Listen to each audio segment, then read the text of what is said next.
Hindi pala pag-ibig kundi pagpapahirap. Sa bawat haplos ng ginintuang araw, si Althea ay isang anino, naglilinis ng bakas ng luhod ng pamilya Villanueva. Wala kang silbi, Althea, bulong ni Rafael, kasabay ng halakhak ni Bianca. Ngunit sa ilalim ng ngiti ni Nanay Rosa, isang apoy ang nagising sa puso ni Althea. Babangon ako, sumbat ng kanyang kaluluwa. Sino ang mananalo sa laro ng katotohanan at kasinungalingan? Kailangan na nating paalisin ang babaeng walang silbi na yan. May Bianca na tayo, mas mayaman at mas magaling. Ipa-divorce mo na si Althea sa lalong madaling panahon, Rafael. Wala siyang silbi kundi pasakit. Ang boses ni Doña Verna ay tila isang matalim na balisong na humiwa sa katahimikan ng malawak na pasilyo ng mansyon. Sa loob ng silid tanggapan, nanigas ang buong katawan ni Althea. Ang kanyang mga kamay, na nooy maingat na nag-aayos ng mga sariwang puting orchid sa isang mamahaling florera, ay biglang nanginig. Ang mga bulaklak na iyon ay espesyal. Iyon ang mga paboritong bulaklak na itinanim pa ng kanyang pumanaw na ama at dinala niya rito sa mansyon bilang simbolo ng kanyang pagmamahal at debosyon. Ngayong araw ang kanilang ika-12 anibersaryo ng kasal ni Rafael. 12 taon ng pagtitiis, ng pagpapakumbaba at ng lihim na pagbuo sa imperyong tinatamasa ngayon ng mga Villanueva. I know, Mom. Inaayos ko na ang mga papeles. Konting tiis na lang. Malaya na tayo sa pabigat na yan. Sagot ng isang pamilyar na boses. Ang boses ni Rafael. Ang lalaking pinagkatiwalaan niya ng kanyang buhay. Ang lalaking pinag-alayan niya ng lahat ng kanyang talino. At pagod ng walang hinihintay na kapalit. Tila tumigil ang pag-ikot ng mundo para kay Althea. Ang hangin sa kanyang paligid ay naging mabigat, siksik sa hapdi, na hindi kayang ilarawan ng kahit anong salita. Naramdaman niya ang unti-unting panlalamig ng kanyang mga daliri. Isang malakas na pintig ang bumalot sa kanyang dibdib, bawat tibok ay tila isang pukpok ng martilyo sa kanyang nanlulumong pagkatao. Sa isang sandali ng kawalan ng malay, nadulas ang kristal na florera sa kanyang mga kamay. Ang tunog ng porselana na nagkadurog-durog sa makinis na sahig ay tila eko ng kanyang sariling puso na nabasag sa libo-libong piraso. Ang tubig na lulan nito ay kumalat. Binabasa ang dulo ng kanyang puting bestida, tila mga luhang hindi pa niya kayang ilabas. Isang matulis na piraso ng kristal ang humiwa sa kanyang daliri. Hindi niya naramdaman ang sakit ng sugat, ngunit ang pagtulo ng pulang dugo sa puting orchid ay naging isang malupit na paalala ng kanyang kasalukuyang kalagayan. Ang pula sa puti, isang mantsa ng katotohanan sa gitna ng 12 taon ng kasinungalingan. Althea, ikaw ba yan? Narinig niyang tawag ni Rafael mula sa kabilang silid. Ang tono ng boses nito ay puno ng pagkairita sa halip na pag-aalala. Hindi nakasagot si Althea. Nanatili siyang nakatitig sa kanyang duguang daliri. Ang bawat sakripisyo niya para sa kumpanya, ang bawat gabing hindi siya natulog para lamang ayusin ang mga teknolohiyang nagpayaman sa kanila, ay tila naging abo sa isang saglit. Para sa kanila, siya ay isang anino lamang, isang kagamitang pwedeng itapon kapag wala ng pakinabang. Pumasok sa silid si Rafael, kasunod si Doña Verna na may bakas ng pandidiri sa muka habang nakatingin sa nagkalat na bubog. Sa likod nila, isang babaeng mas bata, mas maganda, at may mapang-uring tingin ang sumulpot. Si Bianca, ang babaeng ipapalit sa kanya. Napakalampa mo talaga, Althea. Kahit simpleng florera, hindi mo mahawakan ng maayos. Singhal ni Doña Verna. Tingnan mo ang ginawa mo sa sahig, ang dumi-dumi na naman. Tumingin si Althea kay Rafael, naghahanap ng kahit katiting na pagtatanggol, ng kahit isang sulyap ng pagsisisi. Ngunit ang nakita lang niya ay ang malamig na mga mata ng isang estranghero. Ang Rafael na minahal niya ay tila naglaho na, pinalitan ng isang lalaking sakim at walang utang na loob. Maglinis ka na lang dyan, Althea. Pagkatapos, pumunta ka sa library. May kailangan tayong pag-usapan na importante, sabi ni Rafael Bago tuluyang talikuran ng kanyang asawa, ang kanyang kamay ay marahang nakapatong sa likod ni Bianca habang inaalalayan itong lumabas. Naiwan si Althea sa gitna ng pagkawasak. Ang kanyang lalamunan ay tuyong-tuyo at ang bawat hininga ay parang paglunok ng mga bubog. Sa katahimikang naiwan, isang tanong ang paulit-ulit na umalingaw-ngaw sa kanyang isipan. Isang tanong na punong-puno ng pait at kawalan ng pag-asa. Matapos ang 12 taon ng pag-aalay ng aking buhay, ng aking talino, at ng aking buong puso, ito ba ang dulo ng aking kwento? Isang basag na florera sa sahig ng mansyong ako mismo ang nagpatayo? Ang bawat hakbang ni Althea pababa ng hagdan ay tila paglakad sa ibabaw ng nagbabagang mga uling. Nakasuot siya ng isang simpleng puting bestida. Ang dulo nito ay bahagyang may bahid pa ng tubig mula sa nabasag na florera, ngunit itinago niya iyon sa ilalim ng kanyang marahang pagkilos. Ang sugat sa kanyang daliri ay binalot niya ng isang manipis na benda, ngunit ang sugat sa kanyang kaluluwa ay nananatiling bukas, nagdurugo sa bawat pintig ng kanyang puso. Sa ibaba, ang malawak na bulwagan ng mansyon ay punong-puno na ng mga tao. Ang mga kristal na chandelier ay nagbibigay ng isang marangyang liwanag na tila kumukutitap sa mga mamahaling alahas ng mga panauhin. Narinig ni Althea ang kalansing ng mga basong nagtatama, ang mahinhin na halakhak ng mga matataas na tao sa lipunan, at ang bulungan ng mga marites na tila mga bubuyog na naghahanap ng susunod na mabibiktima. Kailangan niyang ngumiti.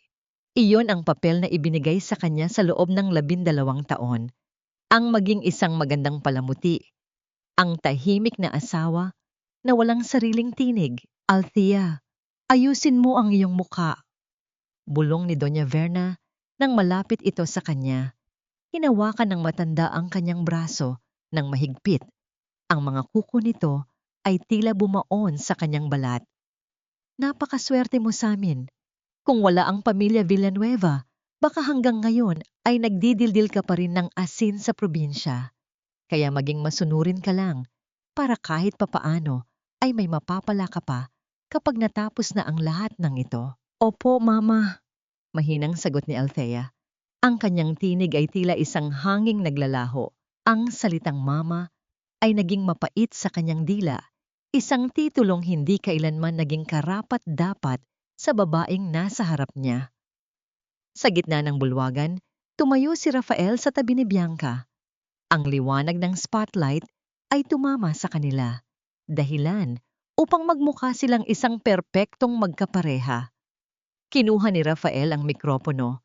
Ang kanyang boses ay umalingaw-ngaw ng may labis na kumpiyansa. Gusto ko lang magpasalamat sa inyong lahat sa pagdalo sa gabing ito. 12 taon na ang nakalipas mula nang itatag ang Villanueva Group sa bagong anyo nito. Ang tagumpay na tinatamasa natin ngayon ay bunga ng aking pagsisikap at ng aking pangitain para sa kinabukasan.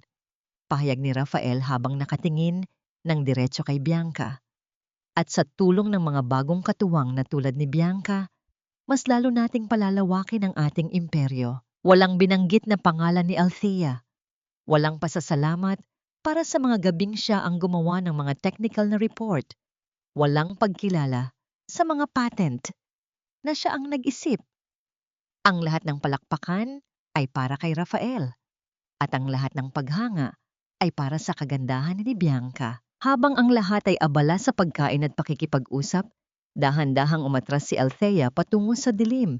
Pumasok siya sa library ni Rafael, ang silid na itinuturing nitong banal na dambana ng kanyang kapangyarihan. Gamit ang nanginginig na mga kamay, itinuon niya ang kanyang pansin sa computer. Alam niya ang password, ang petsa ng kanilang kasal, ang tanging bagay na hindi binago ni Rafael dahil sa sobrang kumpiyansa nito sa sarili. Isang maliit na flash drive ang isinaksak ni Althea sa gilid ng CPU. Habang lumalabas ang bar ng loading sa screen, tila bawat segundo ay 1 taon ng kanyang buhay na unti-unting nababawi. Ang mga dokumentong kinokopya niya ay hindi lamang mga numero. Iyon ang kanyang dugo, pawis, at ang huling habilin ng kanyang ama. Narinig niya ang marahang pagbukas ng pinto. Halos tumalon ang puso ni Althea sa kanyang lalamunan. Ngunit nang makita niya ang pamilyar na mukha ni Nanay Rosa, ang tanging taong nagpakita sa kanya ng tunay na pagmamahal sa bahay na ito, bahagya siyang nakahinga ng maluwag. Ineng! Bulong ni Nanay Rosa. Ang kanyang mga mata ay puno ng pag-aalala. Lumapit ang matanda at hinawakan ang malamig na kamay ni Althea. Matibay ka, Althea. Huwag kang susuko. Ang Diyos ay hindi natutulog at ang katotohanan ay laging nakahanap ng paraan upang lumabas. Salamat, Nanay Rosa. Konti na lang.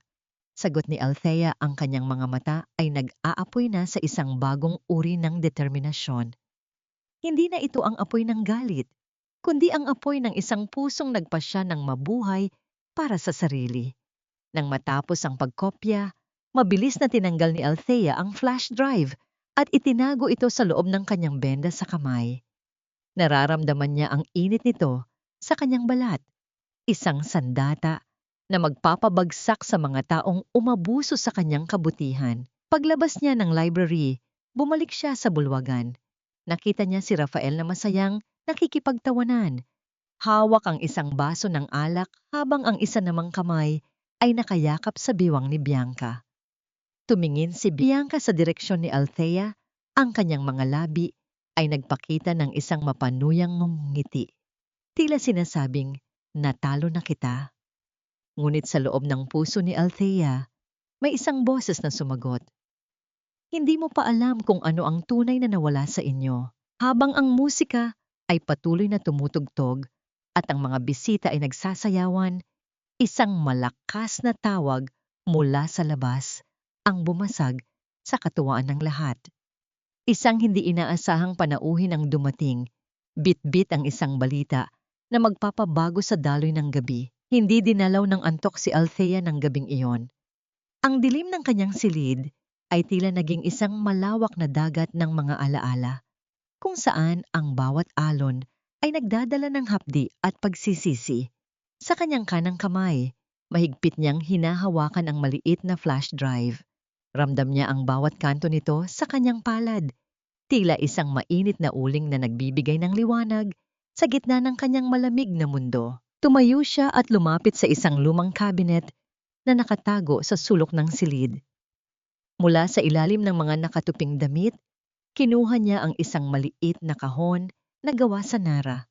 Nang buksan niya ito, bumulad ang isang lumang kwaderno na may mga kupas na pahina at isang kwintas na may pendant na hugis ng 4 na dahon ng clover. Ito ang tanging naiwan ng kanyang ama. Hinaplos ni Althea ang mga guhit sa kwaderno, mga komplikadong formula at disenyo na nooy hindi niya maunawaan, ngunit ngayon ay naging susi ng kanyang kaligtasan. Tila bumalik ang kanyang gunita, nita noong siya ay bata pa, habang nakaupo sa tabi ng kanyang ama sa maliit nilang laboratorio. Naalala niya ang boses nito, banayad at puno ng pangarap. Althea, ang karunungan ay isang kayamanan na hindi kailanman mananakaw ng kahit sino. Ingatan mo ito dahil darating ang araw na ito ang magliligtas sa iyo. Isang malalim na buntong hininga ang kumawala sa kanyang dibdib. Kung alam lang sana ng kanyang ama na ang kayamanang yon ay gagamitin ng mga taong pinagkatiwalaan niya upang busalan ang kanyang sariling anak. Isang marahang katok sa pinto ang bumasag sa kanyang pagmumuni-muni. Hindi iyon ang marahas na katok ni Rafael o ang mapang-utos na katok ni Doña Verna. Alam niya ang ritmo ng mga kamay na yon. Ineng, gising ka pa ba? Bulong ni Nanay Rosa pagpasok sa silid. May dala itong isang mangkok ng mainit na sopas, ang paboritong pagkain ng ama ni Althea. Alam kong hindi ka pa kumakain ng maayos simula kanina. Kumain ka muna, kahit konti lang. Salamat, Nay, tugon ni Althea habang tinatanggap ang mangkok. Ang init ng sopas ay tila humahaplos sa kanyang naninigas na puso. Nay, nakausap niyo po ba si Attorney Reyes? Tumango ang matanda. Ang kanyang mukha ay puno ng seryosong ekspresyon. Oo, Althea, Naghihintay na siya sa iyong hudyat. Lahat ng mga dokumentong iniwan ng iyong tatay ay ligtas na sa kanyang mga kamay. Sabi niya, ang kailangan na lang ay ang iyong pirma at ang tamang pagkakataon. Sa gitna ng kanilang pag-uusap, biglang bumukas ang pinto ng silid nang walang pasabi. Pumasok si Rafael. Amoy alak at may dalang isang maliit na kahon ng alahas. Agad na tumayo si Nanay Rosa at yumuko. Bago mabilis na lumabas ng silid, Althea, honey, pasensya na kanina, sabi ni Rafael. Ang kanyang boses ay malat at tila naglalambing na may halong pagkukunwari. Lumapit siya at pilit na isinuot ang isang mamahaling brilyanteng singsing sa daliri ni Althea, ang daliring may benda. Masyado lang akong naging busy sa party. Ito, regalo ko para sa ating anibersaryo. Huwag mo na isipin ang sinabi ni Mama. Alam mo naman siyang matanda na. Tiningnan ni Althea ang singsing. Para sa ibang babae, ito ay simbolo ng luho. Ngunit para sa kanya, ito ay tila isang posas na gawa sa ginto. Naramdaman niya ang pagkasuklam habang hawak ni Rafael ang kanyang kamay. Ang bawat haplos nito ay tila nag-iiwan ng malalagkit na bakas ng pagtataksil. Salamat, Rafael. Napakaganda nito. Simpleng sagot ni Althea. Ang kanyang mukha ay nananatiling kalmado. Isang maskarang perpektong binuo sa loob ng 12 taon. Iyon ang gusto ko sa iyo, Althea. Napakaintindihin mo. Sige na, magpahinga ka na. May mahalaga kaming pupuntahan ni Bianca bukas para sa isang project. Sabi ni Rafael bago tuluyang lumabas. Hindi man lang napansin ang lamig sa mga mata ng kanyang asawa. Nang masiguro niyang wala na si Rafael, hinubad ni Althea ang singsing at padaskol na inilagay sa ibabaw ng mesa. Kinuha niya ang kanyang cellphone at nag-type ng isang maikling mensahe para kay Attorney Reyes. Handa na ang lahat. Bukas, sisimulan na nating bawiin ang lahat ng ninakaw nila. Naupo si Althea sa tabi ng bintana. Pinagmamasdan ang malawak na bakuran ng mansyon na nababalot ng kadiliman. Ang bawat dahon ng mga puno ay tila bumubulong ng isang babala. Alam niyang kapag sinimulan niya ang laban na ito, wala nang balikan. Ang bawat alaala ng pagmamahal ay kailangang ibaon sa limot upang bigyang daan ang hustisya.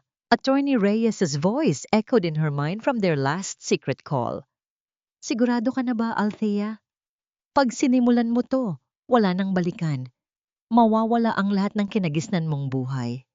Tumingin si Althea sa salamin at sa kauna-unahang pagkakataon sa loob ng maraming taon, nakita niya ang kanyang tunay na sarili. Hindi ang asawa ni Rafael, hindi ang manugang ni Doña Verna, kundi ang anak ng taong nag-iwan sa kanya ng kapangyarihang magpabagsak ng isang imperyo. Ang bawat sulok ng opisina ng Villanueva Group sa Makati ay nababalot ng tensyon na tila isang makapal na usok na mahirap hingahan. Ang tunog ng sunod-sunod na alerto mula sa mga monitor ng mga engineer ay nagbibigay ng isang nakababahalang ritmo sa loob ng control room. Isang malaking problema ang kinakaharap ng kumpanya. Ang kanilang pinakabagong system update para sa isang malaking kliyente sa Europa ay biglang nag-collapse. Rafael, what are we going to do? The Germans are on the line and they're threatening to cancel the multi-billion peso contract. Sigaw ni Cassandra habang pabalik-balik ang lakad. Ang kanyang mga takong ay lumilikha ng matatalas na tunog sa makintab na sahig. Ang kanyang mukha na dati puno ng yabang ay ngayon ay namumutla na sa takot. Si Rafael ay nakatayo sa harap ng malaking screen. Ang pawis ay namumuon sa kanyang noo kahit pa napakalamig ng aircon sa loob. I'm trying to figure it out. The IT team is doing their best. Sa isang sulok, nakatayo si Althea. May dala siyang tray ng kape, ang papel na ibinigay sa kanya ni Doña Verna kaninang umaga bago siya umalis ng mansyon. Para sa lahat ng naroroon, siya ay isang asawang naroon lamang upang magsilbi, isang anino na walang alam, sa likod ng mga komplikadong code na nasa screen. Althea, stop standing there and do something useful. Give me that coffee. Singal ni Rafael habang hinablot ang tasa mula sa tray. Tumingin siya sa asawa ng may halong pangmamaliit. Actually, why don't you try to look at this? You've always had a knack for these small things. Baka sakaling may swerte kang dala. Lumapit si Althea sa monitor.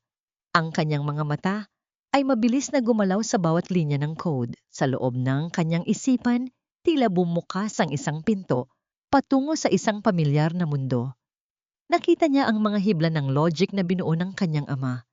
Isang arkitektura na siya mismo ang nagpino sa loob ng maraming taon sa ilalim ng pangalan ni Raphael. Alam niya kung nasaan ang mali. Isang simpleng logic error na sinadya niyang iwanan bilang isang safety switch kung sakaling dumating ang araw na ito. Raphael, maybe you should check the encryption layer on the third partition. Mahinang sabi ni Althea. Ang kanyang boses ay nananatiling mahinhin at walang emosyon. Baka doon lang ang problema. Encryption layer? What do you know about that?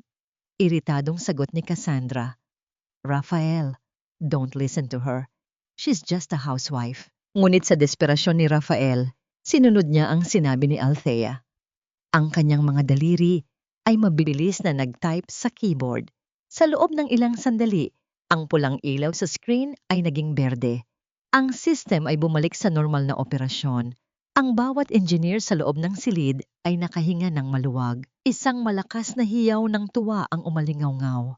Maya-maya pa, tumunog ang speakerphone. Ang boses ng German partner ay puno ng paghanga.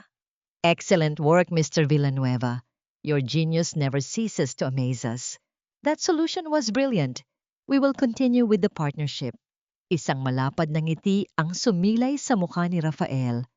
Tumingin siya kay Bianca na kararating lang at binaliwala ang presensya ni Althea na nasa tabi lang niya. You see, Bianca? I told you I could fix it. Pagyayabang ni Raphael habang niyayakap ang kabit sa harap ng lahat, kabilang na ang kanyang asawa. It takes a real visionary to handle this kind of pressure. Naramdaman ni Althea ang isang pamilyar na hapdi sa kanyang dibdib. Ang bawat ideya, bawat solusyon na nagmumula sa kanyang isipan ay tila nagiging palamuti lamang sa korona ni Raphael. Siya ang utak, ngunit si Raphael ang kinikilalang hari. Ang kawalang katarungan ay tila isang mabigat na kadena na lalong humihigpit sa kanyang leeg. Habang naglalakad palabas ng control room, isang batang engineer na nagngangalang Mark ang humarang sa kanya sa may pantry. Tumingin ito sa paligid bago lumapit ng husto kay Althea.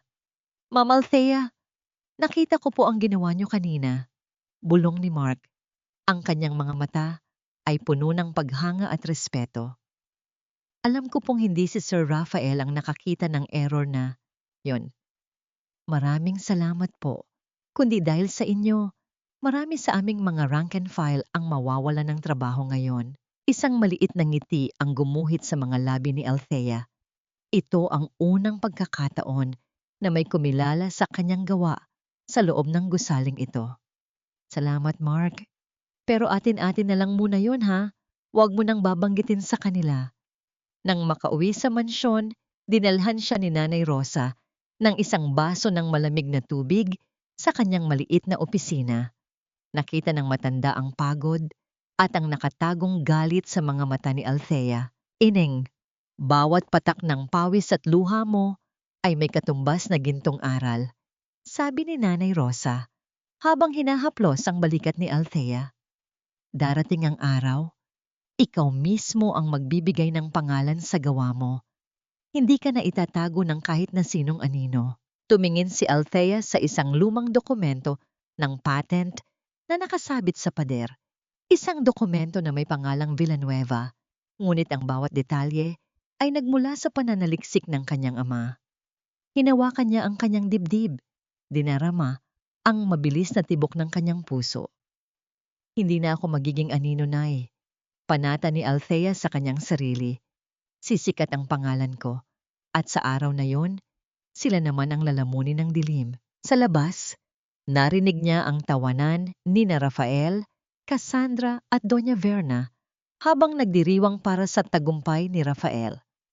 Ang bawat halakhak nila ay tila isang hamon na tinatanggap ni Althea ng may malamig na determinasyon. Hindi niya namalayan na mahigpit na pala ang pagkakahawak niya sa isang ballpen hanggang sa maramdaman niya ang bahagyang pagbaon nito sa kanyang palad.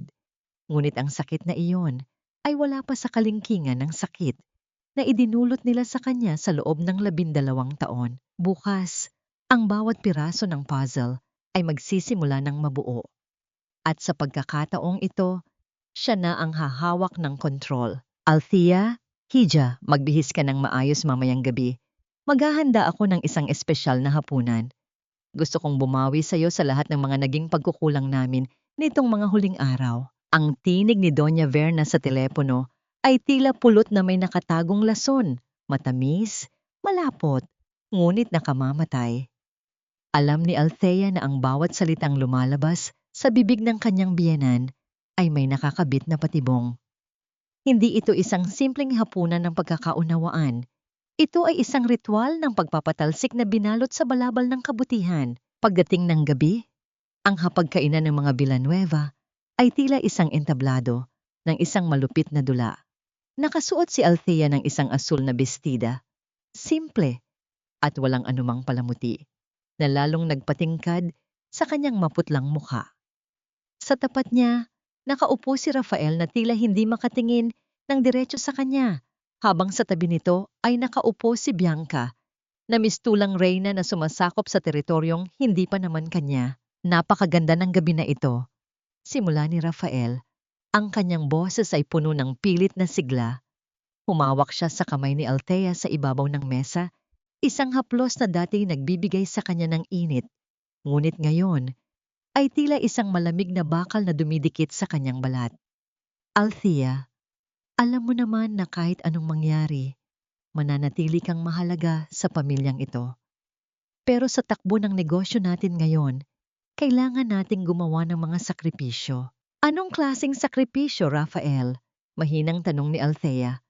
Ang kanyang mga mata ay nanatiling nakatuon sa pagkaing hindi niya magawang isubo. Ang bawat tibok ng kanyang puso ay tila isang paalala ng kanyang papalapit na paglaya o marahil ng kanyang huling pagkawasak. Sumabat si Doña Verna. Ang kanyang mga mata ay kumikinang sa ilalim ng liwanag ng chandelier. Hija, kailangan nating maging praktikal. Si Bianca ay may malaking investment na dadalhin sa kumpanya. Pero may kondisyon ang kanyang pamilya. Kailangang maging legal ang lahat. Gusto namin na ikaw ang magkusa, Althea. Pirmahan mo na ang mga papeles ng divorce ng bukal sa loob mo para naman mapanatili natin ang dangal ng bawat isa. Isang nakabibinging katahimikan ang bumalot sa silid. Narinig ni Althea ang marahang paghinga ni Bianca na tila isang maninila na naghihintay sa kanyang huling hininga. Tumingin siya kay Rafael, umaasang makakita ng kahit ikatiting na pagtutol. Ngunit ang nakita lamang niya ay ang pagsang-ayon sa mga mata nito. Kung yan ang sa tingin niyo ay makakabuti para sa lahat, susunod ako. Sagot ni Althea nang may nakapagtatakang kalmado. Isang maliit na ngiti ang sumilay sa kanyang mga labi. Isang ngiting hindi nila maunawaan. Gusto ko lang na maging masaya kayo, Rafael. Pagkatapos ng lahat, iyon naman ang ipinangako ko sa iyo nung ikasal tayo. Di ba? Ang ibigay ang lahat para sa kaligayahan mo. Nagkatinginan si Doña Verna at Rafael, bakas ang pagkagulat at hindi maipaliwanag na kaba sa kanilang mga mukha. Inasahan nilang magmamakaawa si Althea, iiyak o magwawala. Ngunit ang kanyang pagtanggap ay tila isang malakas na sampal na hindi nila inaasahan. Mabuti naman at nagkakaintindihan tayo, sabi ni Bianca. Ang kanyang tinig ay puno ng tagumpay na hindi na niya magawang itago. Huwag kang mag-alala, Althea. Aalagaan ko ng mabuti ang kumpanya. At si Rafael, pagkatapos ng hapunan, bumalik si Althea sa kanyang silid. Isinara niya ang pinto. At sumandal dito, hinahayaan ang bawat luhang kanina pa niya, pinipigilan na pumatak ng walang tunog. Lumapit siya sa bakanteng upuan sa tabi ng bintana. Ang upuan kung saan madalas maupo ang kanyang ama noong nabubuhay pa ito. Hinawakan niya ang sandalan ng upuan. Dinarama ang gaspang ng kahoy na tila nagbibigay sa kanya ng lakas. Patawarin mo ako, Papa. Bulong niya sa hangin. Kailangan kong gawin ito. Kailangan kong sirain ang lahat bago ko muling mabuo ang aking sarili. Kinuha niya ang kanyang laptop at sinimulang i-format ang huling email para sa Board of Directors. Ang bawat titik na kanyang tinatype ay tila isang pako sa kabaong ng pamilya Villanueva. Alam niya na sa sandaling sumikat ang araw bukas, ang mundong kinatatayuan nila Rafael ay guguho. At siya na lamang ang mananatiling nakatayo sa gitna ng mga guho. Sa kabilang silid, narinig niya ang halakhak ni Rafael at Bianca, tila nagdiriwang para sa isang tagumpay na wala pang kasiguraduhan. Hindi nila alam na ang martir na kanilang pinagkaisahan ay isa na palang ganap na kaaway na nakahandang bawiin ang lahat. Althea gripped the necklace with the four-leaf clover charm, feeling its cold metal pressing against her skin. The irony was suffocating.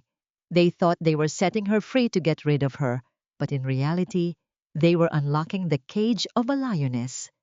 Buksan niyo ang inyong mga mata bukas, panata ni Althea habang nakatingin sa labas, kung saan ang buwan ay nababalot ng makapal na ulap. Dahil bukas, ang aninong minaliit niyo ay lalamunin ang inyong kinabukasan.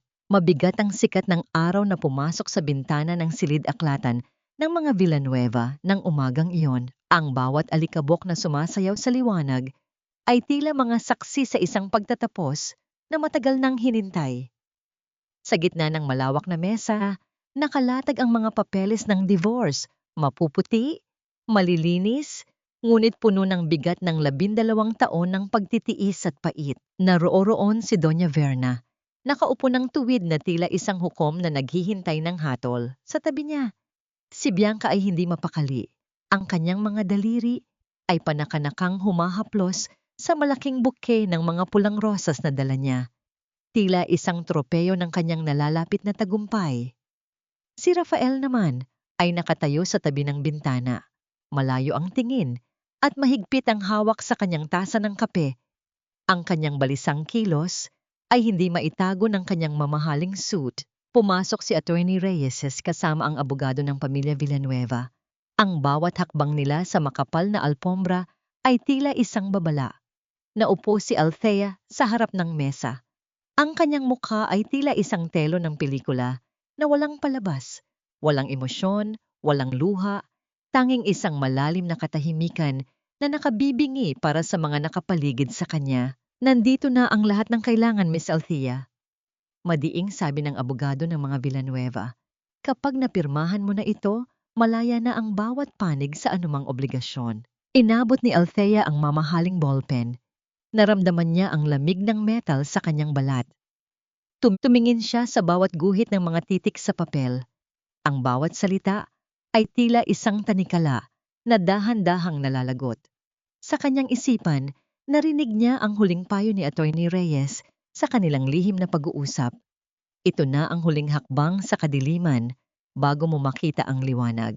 Sa isang dahan-dahan ngunit dait-pait na pagkilos, inilapat ni Althea ang dulo ng panulat sa papel. Ang tunog ng dulo ng ballpen na kumakaskas sa papel ay ang tanging ingay sa loob ng silid. Isang pirma, 2, 3. Sa bawat kurit ng tinta, nararamdaman ni Althea ang pagdaloy ng isang kakaibang lakas mula sa kanyang puso patungo sa kanyang mga kamay. Nang matapos, pinitiwan niya ang ballpen. Ang tunog nito nang tumama sa mesa ay tila isang tuldok sa isang mahabang pangungusap ng sakit. Napatingin si Rafael sa kanya. Sa sandaling iyon, tila may isang malamig na tubig na ibinuhos sa kanyang pagkatao. Nakita niya ang kanyang asawa, hindi ang babaeng lampa at walang kibo, kundi isang babaeng ang mga mata ay tila 2 bituin na biglang nagliwanag sa gitna ng gabi. Isang pamilyar na imahe ang sumagi sa kanyang isip. Ang Althea na una niyang minahal, ang matalino at masayahing babae na dahan-dahan niyang pinatay sa loob ng 12 taon. Isang kakaibang kaba ang gumapang sa kanyang dibdib. Bakit tila siya ang nakakaramdam ng pagkatalo? Tapos na, maikling sabi ni Althea.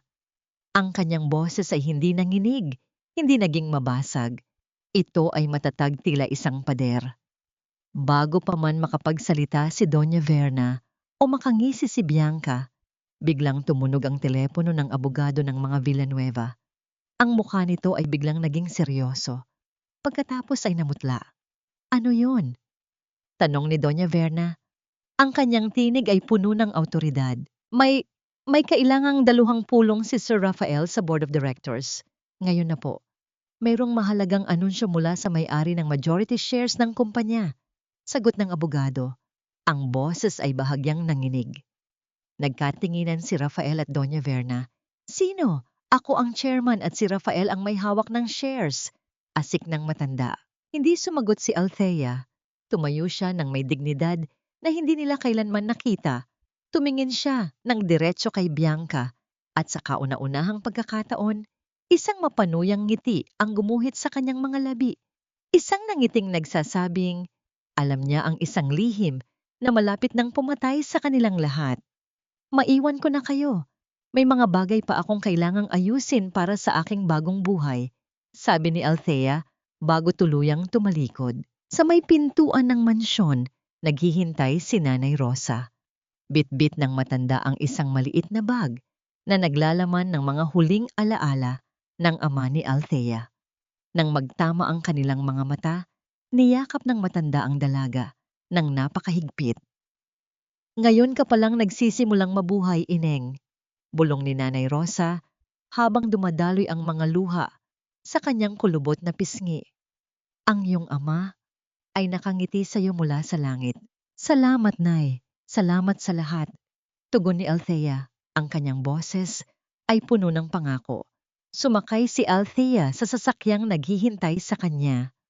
Habang dahan-dahang lumalayo ang mansyon ng mga Villanueva, sa kanyang paningin, hindi siya lumingon. Ang bawat segundong lumilipas ay tila isang hakbang papalayo sa impyerno.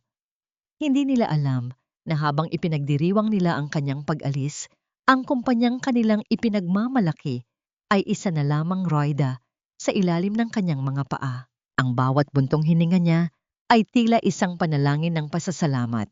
Ang labanan ay hindi pa tapos, ngunit sa araw na ito, ang anino ay natuto ng lumaban sa liwanag.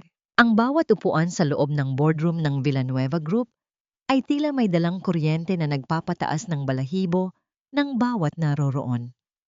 Ang amoy ng kape at mamahaling pabango ay hinaluan ng malapot na tensyon. Nakaupo si Rafael sa dulo ng mesa, ang kanyang mga kamay ay mahigpit na nakakapit sa gilid ng nara, habang si Doña Verna ay hindi mapigil ang pagpadyak ng kanyang paa sa ilalim ng mesa. Si Cassandra, na laging nakasuot ng nangiting mapangapi, ay ngayon ay panakanakang tumitingin sa kanyang cellphone. Hindi mapakali. Ano ba ang nangyayari? Sino ang nagpatawag ng pulong na ito? Asik ni Cassandra. Ang kanyang boses ay mataas at puno ng inis. I am the CEO. Wala dapat nagaganap na ganito nang walang pahintulot ko. Ang sagot ay hindi nanggaling sa kanila, kundi sa pagbukas ng pinto. Pumasok si Atty. Reyes. Bit-bit ang isang makapal na leather briefcase. Ang kanyang bawat hakbang ay may bigat ng awtoridad na nagpatahimik sa buong silid. Inilatag niya ang mga dokumento sa gitna ng mesa. Ang tunog ng mga papel na lumapat sa kahoy ay tila isang hatol ng kamatayan. Magandang umaga sa inyong lahat. Panimula ni Atty. Reyes, ang kanyang boses ay malamig at dait-pait. Nandito ako, hindi bilang abogado ni Miss Althea Reyes para sa kanyang divorce, kundi bilang legal representative ng majority shareholder ng Villanueva Group. Shareholder, anong pinagsasabi mo? Sigaw ni Doña Verna, ang kanyang mukha ay nagsisimulang mamula. Ang pamilya Villanueva ang may-ari ng kumpanyang ito. Diyan kayo nagkakamali. Madiing sagot ng abogado. Ayon sa mga dokumentong ito, na may petsang 10 taon na ang nakalilipas, ang 82% ng shares ng Villanueva Group ay inilipat sa pangalan ni Althea Reyes.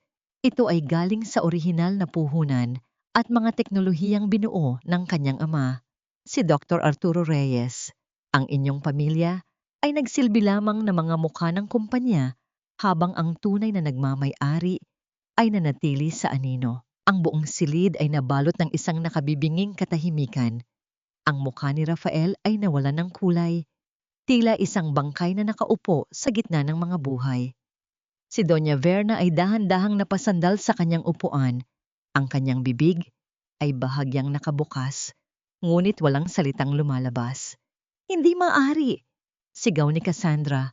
Ang kanyang mga mata ay nanlilisik sa galit at takot. Sinungaling ka! Althea is nothing. She's a useless office girl. Paano niya magagawa to? Hindi lang yan. Pagpapatuloy ni Attorney Reyes, binaliwala ang pagsigaw ni Cassandra.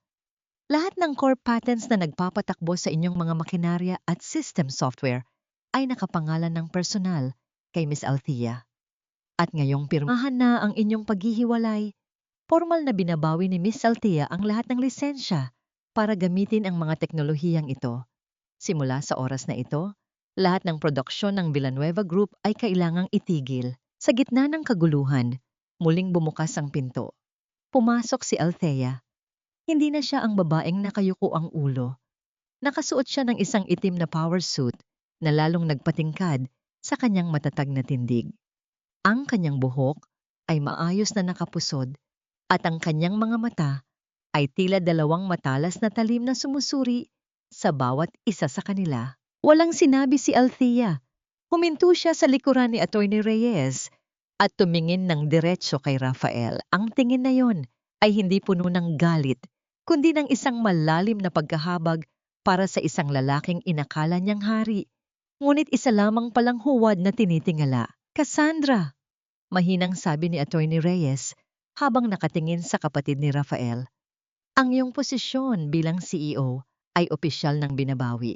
Ang iyong appointment ay pirmado lamang ni Rafael, ngunit ang may-ari ng kumpanya ay hindi kailanman nagbigay ng pahintulot. Ikaw ay tinatanggal sa tungkulin, epektibo ngayon. Nagsimulang manginig ang mga kamay ni Cassandra. Ang kanyang mapang-aping anyo ay gumuho na parang kastilyong buhangin. Tumingin siya kay Bianca na nasa isang sulok din ng silid, ngunit ang huli ay nakayuko lang, tila gustong maglaho sa kinatatayuan. Tumayo si Rafael, ang kanyang boses ay nanginginig sa desperasyon. Althea, pag-usapan natin to. Hindi mo pwedeng gawin to sa pamilya ko. 12 taon tayong magkasama. Tumingin si Althea sa kanya. At sa kauna-unahang pagkakataon, sa silid na yon, nagsalita siya. Ang kanyang boses ay kalmado, ngunit bawat salita ay may dalang bigat ng isang bundok. 12 taon akong naging anino niyo, Rafael. 12 taon niyo akong tinrato na parang basahan sa sarili kong kumpanya. Ngayon, kukunin ko lang ang sa akin. Ang bawat pawis ng tatay ko, ang bawat gabing hindi ako natulog. Oras na para bawiin ang lahat. Iniwan ni Althea ang isang x-ray na katahimikan sa loob ng boardroom. Ang bawat opisyal ng kumpanya ay nakatingin na ngayon sa kanya ng may halong takot at paghanga. Ang kapangyarihan ay lumipat na ng kamay at ang mga dating naghahari-harian ay ngayon ay mga bilanggunan ng kanilang sariling kasakiman. Attorney Reyes placed a final set of documents in front of Rafael and Doña Verna. Simula ngayon, ang Villanueva Group ay nasa ilalim na ng pamamahala ni Miss Althea Reyes. Mayroon kayong 24 na oras para lisanin ang gusaling ito. Ang bawat hininga sa loob ng silid ay tila nagmula sa isang malalim na hukay ng kawalan ng katiyakan. Sa gitna ng lahat, nanatiling nakatayo si Althea, ang tunay na reyna na nagmula sa dilim, habang ang imperyo ng mga Villanueva ay dahan-dahang gumuho sa kanyang harapan. Sa loob lamang ng 24 na oras matapos ang makasaysayang pulong sa boardroom, ang balita tungkol sa pagbagsak ng mga Villanueva ay tila isang mabilis na apoy na dumanas sa buong Manila.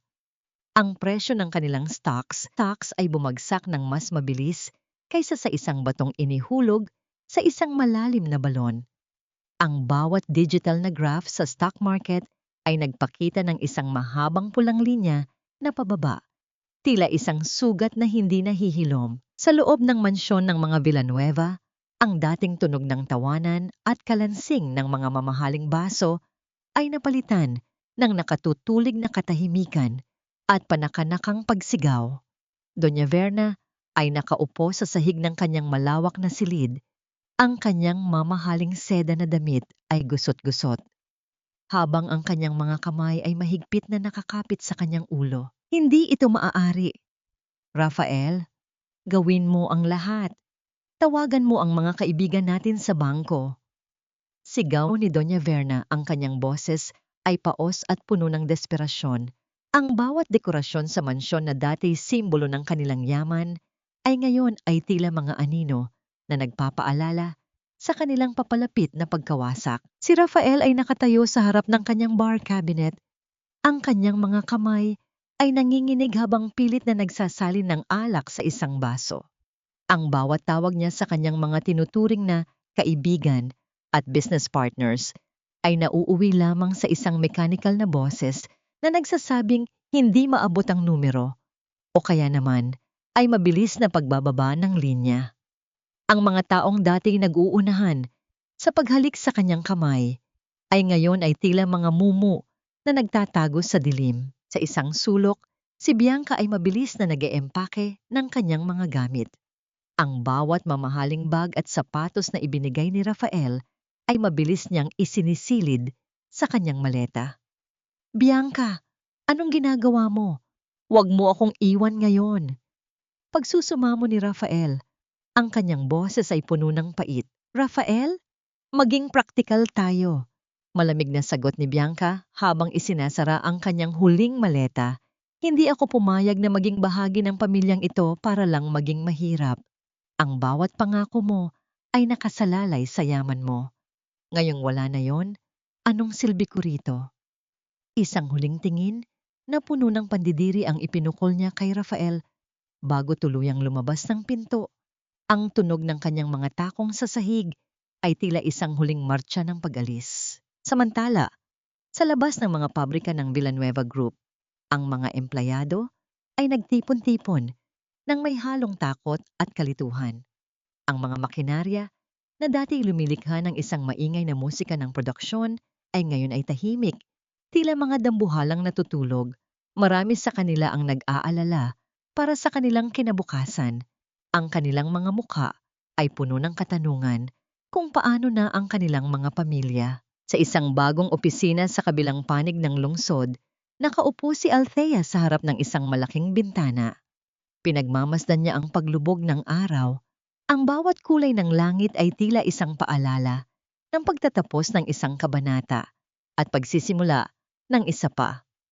Ang balita sa TV ay puno ng mga imahe ng gumuho nilang imperyo.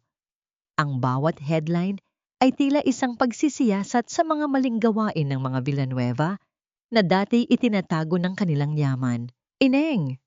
Marang tawag ni Nanay Rosa habang naglalapag ng isang tasa ng mainit na tsaa sa mesa ni Althea. Ang matanda ay may dalang isang maliit na radyo kung saan naririnig ang mga komento ng mga tao. Ang bawat salita ng pangungutya sa mga Villanueva ay tila isang matamis na awit para sa mga taong naging biktima ng kanilang kasamaan. Ang hustisya ay tila isang binhi na itinanim sa dilim, dahan-dahang lumalago hanggang sa hindi na ito kayang pigilin ng kahit anong semento. Salamat, Nay. Tugon ni Althea. Ang kanyang mga mata ay nananatiling kalmado, ngunit may isang maliit na kislap ng tagumpay na hindi na niya kailangang itago. Hindi ko hangad ang kanilang paghihirap, Nay. Hangad ko lang na mabawi ang nararapat para sa tatay ko at para sa lahat ng mga taong minaliit nila. Sa gitna ng lahat ng ito, si Cassandra ay nakaupo sa loob ng kanyang nakasarang opisina sa kumpanya. Pilit na binubuksan ang mga dokumento na dati ay siya ang may kontrol, ngunit ang bawat digital na pinto ay sarado. Bawat account ay frozen. Ang bawat pagtatangka niyang bawiin ang awtoridad ay tila isang suntok sa buwan. Ang buong bansa ay nakasubaybay sa pagbagsak ng dating makapangyarihang pamilya. Ang bawat marites ang bawat business analyst sa TV ay may kani-kaniyang kwento. Ang imahe ng mga Villanueva bilang mga CEO geniuses ay tuluyan ng nabura. Pinalitan ng katotohanan na ang bawat hakbang nila ay nakatapak sa balikat ng isang babaeng itinuring nilang anino. Habang ang gabi ay dahan-dahang bumabalot sa lungsod, isang huling pagsigaw mula kay Doña Verna ang umalingaw-ngaw sa loob ng mansyong unti-unti nang nawawalan ng liwanag. Wala na tayo. Ginawa tayong pulubi ng babaeng yon. Rafael, Cassandra, gumawa kayo ng paraan. Hindi ko kayang mamuhay ng ganito. Ang kanyang mga salita ay tila isang sumpa na bumabalik sa kanya. Ang bawat luha ng desperasyon ay tila mga patak ng ulan na walang katapusan. Narinig ni Rafael ang bawat hikbi ng kanyang ina at sa unang pagkakataon, naramdaman niya ang tunay na bigat ng kanyang mga maling desisyon. Ang bawat haplos niya kay Bianca, ang bawat masakit na salita niya kay Althea ay tila mga multo na pumapaligid sa kanya sa gitna ng kadiliman. Ang paulit-ulit na tunog ng pagring ng telepono ay tila isang malupit na kampana na nagbabadya ng katapusan ng pride ni Rafael. Sa loob ng isang madilim na silid sa isang murang hotel, nakaupo siya sa gilid ng kama. Ang kanyang mga mata ay mapula at puno ng pagod. Ang bawat buntong hininga niya ay may dalang amoy ng alak, isang pilit na pagtakas sa realidad na hindi na niya kayang kontrolin. Althea, please, sagutin mo to. I need to talk to you. Bulong ni Rafael sa hangin. Ang kanyang boses ay nanginginig sa desperasyon. Sa kabilang dako, sa loob ng kanyang bagong opisina na dati ay ang mismong silid kung saan siya minaliit, tiningnan ni Althea ang screen ng kanyang phone. Hindi na siya nakakaramdam ng kaba.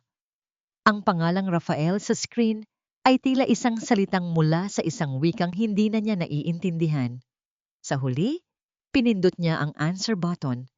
Hindi dahil sa awa, kundi dahil kailangan na niyang tuldukan ang bawat nakabiting hibla ng kanilang nakaraan. Magkita tayo sa lumang opisina ko. Ngayon din, maikli niyang sabi bago ibaba ang linya. Pagkalipas ng isang oras, bumukas ang pinto ng opisina.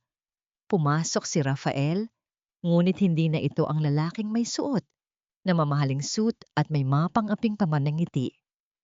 Ang kanyang damit ay gusot, ang kanyang buhok ay magulo, at ang kanyang tindig ay tila isang poste na malapit ng mabuwal. Ang bawat hakbang niya sa makintab na sahig ay tila isang pagsusumamo. Nang makita niya si Althea na nakaupo ng tuwid at puno ng dignidad sa likod ng mesa, biglang lumambot ang kanyang mga tuhod.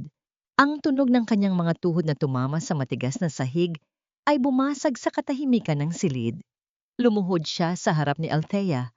Ang kanyang mga kamay ay nakakapit sa gilid ng mesa na tila ito ang kanyang huling salbabida. Althea, patawarin mo ako. Nabulag ako ng ambisyon. Nabulag ako ni Bianca at ni Mama. Pagsusumamo ni Rafael, ang bawat salita niya ay hinaluan ng hikbi. Naalala mo ba ang mga pangarap natin noon? Ang mga gabi na nangangarap tayo ng simpleng buhay? Pwede nating ibalik yun. I promise, magbabago ako. Mahal kita, Althea. Please give me one more chance. Tumingin si Althea sa kanya.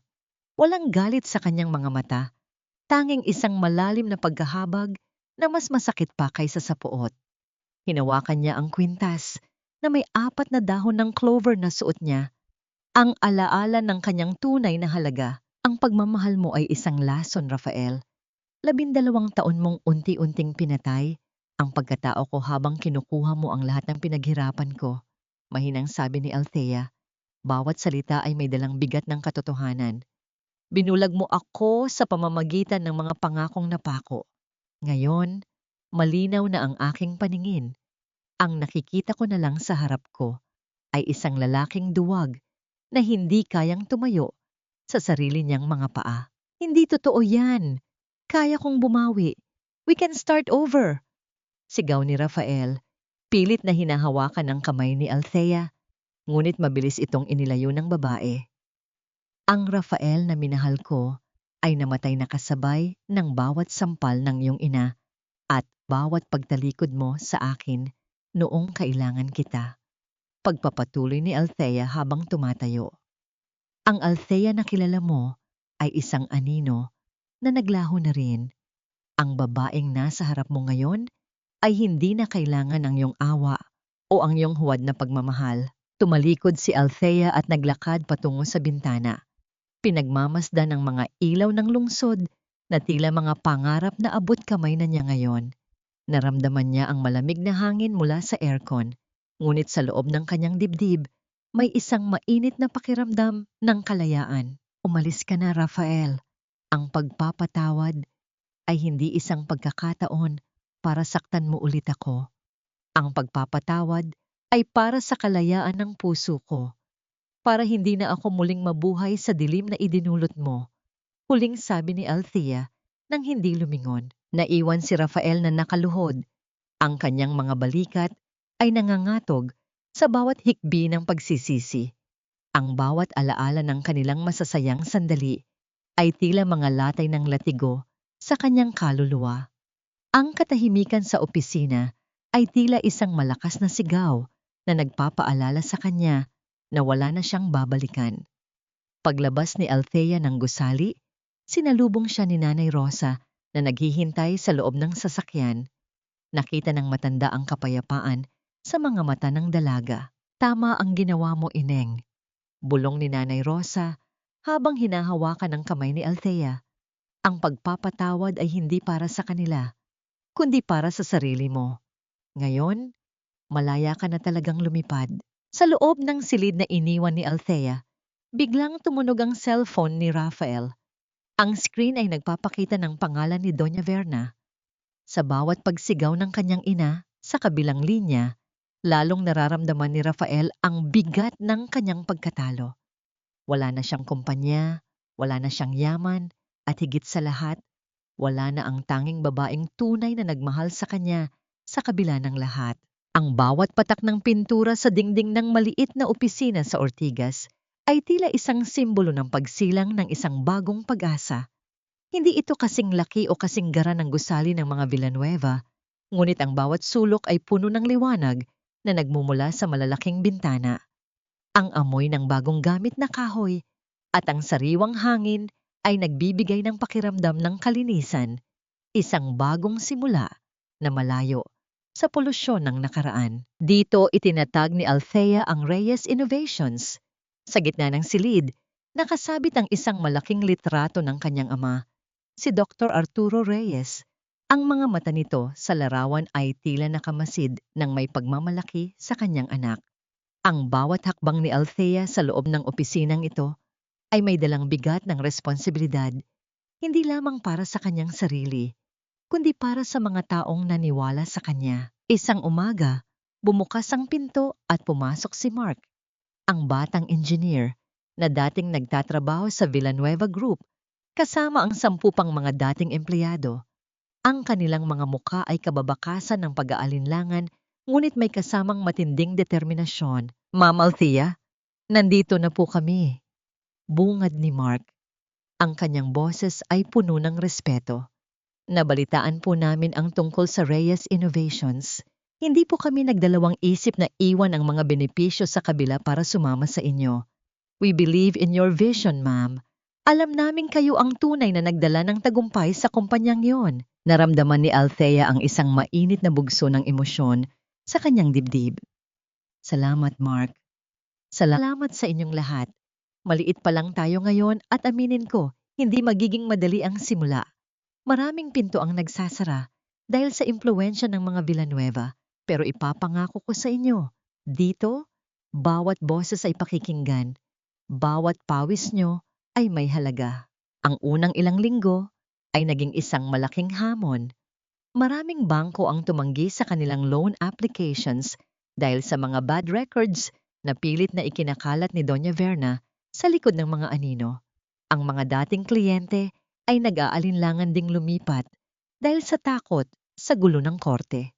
Ang tunog ng mga daliri na mabilis na pumipindot sa mga keyboard sa gabi ay ang taming musika sa loob ng tahimik na opisina, habang si Althea at ang kanyang koponan ay nagsisikap na bumuo ng isang bagong software na mas higit pa sa kinuha niya mula sa mga Villanueva. Isang hapon, pumasok si Nanay Rosa bitbit ang mga supot ng mainit na pandesal at kape. Ang matanda ay tila naging nanay na rin ng buong kumpanya. Inilapag niya ang pagkain sa gitna ng kanilang conference table. Isang simpleng mesang gawa sa murang kahoy.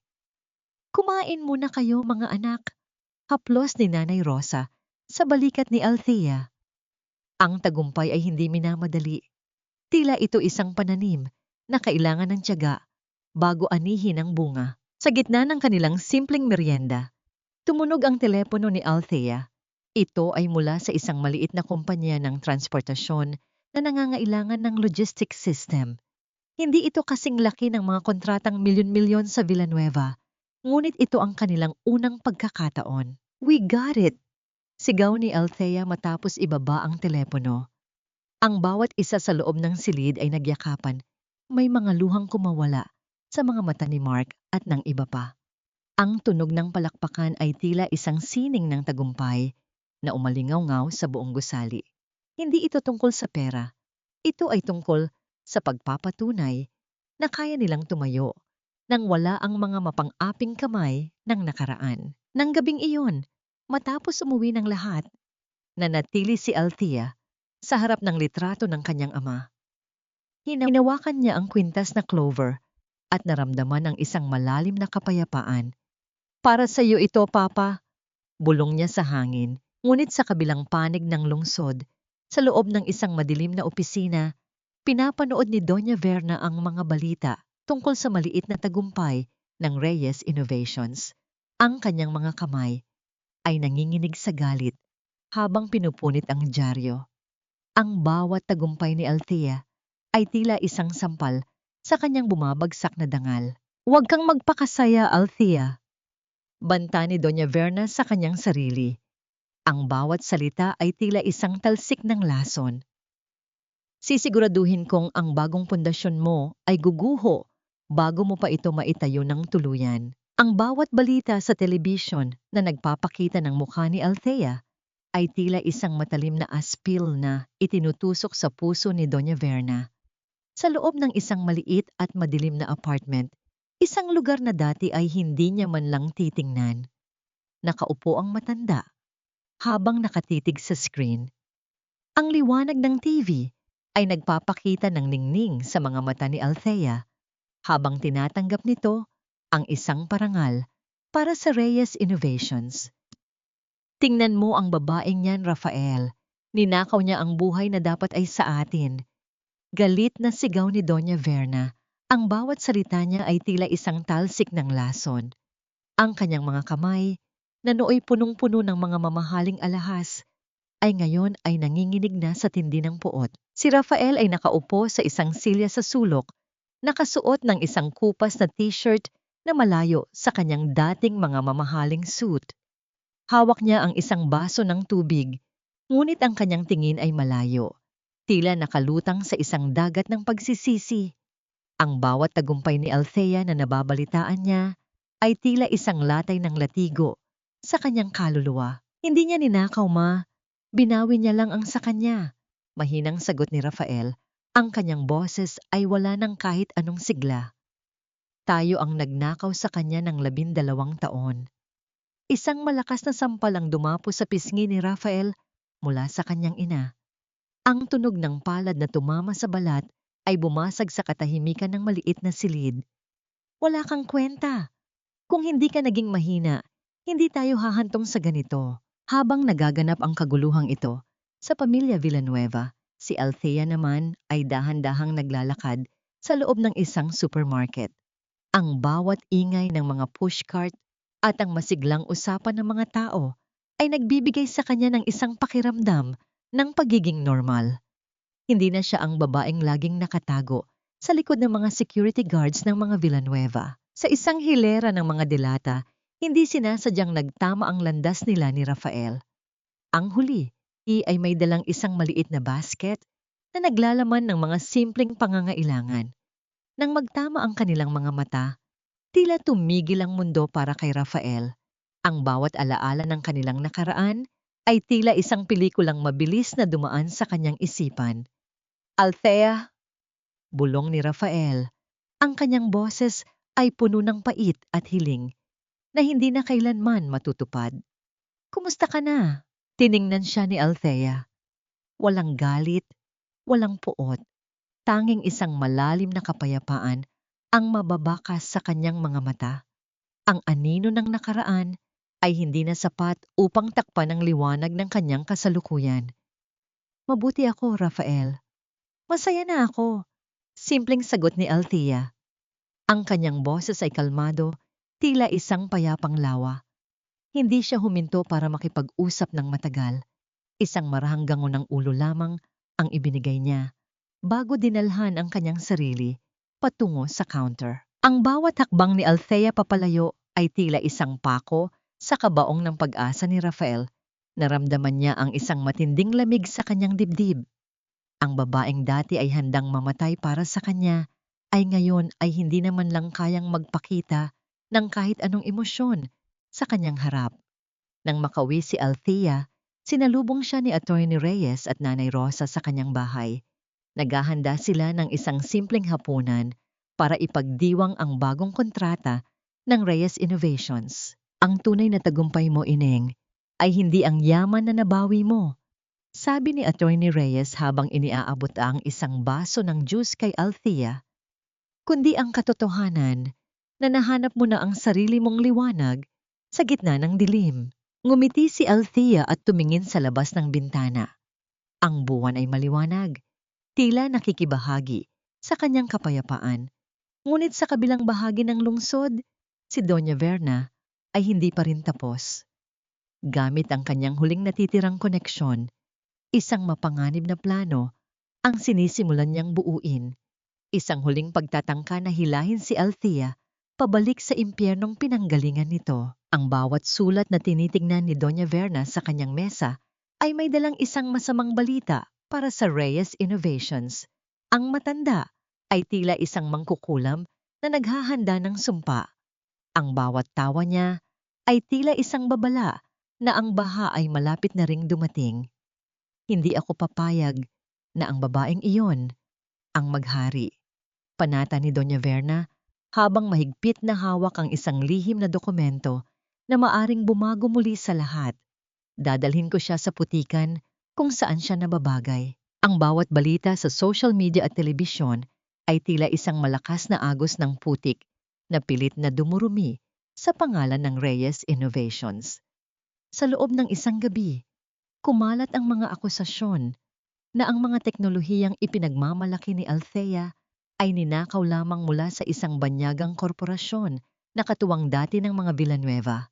Ang mga pekeng dokumento at edit na mga larawan ay tila mga anino na pilit na sumasakal sa bagong tatag na pangarap ni Althea. Sa loob ng kanyang opisina, nanatiling kalmado si Althea. Pinagmamasdan niya ang mga dokumento sa kanyang harapan habang naririnig ang nag-aalalang boses ng kanyang mga empleyado sa labas. Alam niya ang sulat kamay ng paghihiganti na ito. Alam niya kung kanino nagmula ang lason na ito. Si Doña Verna ay ginagamit ang kanyang huling natitirang yaman upang bumuo ng isang malaking kasinungalingan. Ma'am Althea, ang mga kliyente ay nagsisimula ng magtawag. Natatakot sila sa gulo, sabi ni Mark habang pumapasok sa silid. Ang kanyang mukha ay puno ng kaba. Ano po ang gagawin natin? Baka bumagsak tayo bago pa man tayo tunay na makalipad. Tumingin si Althea kay Mark at isang matatag na ngiti ang sumilay sa kanyang mga labi. Huwag kang mag-alala, Mark. Ang katotohanan ay tila isang brilyante. Kahit ibaon mo sa putik, mananatili itong nagniningning. Ihanda mo ang isang press conference para bukas. Oras na para sagutin ang bawat kasinungalingan nila. Kinabukasan, ang conference hall ay punong-puno ng mga mamamahayag.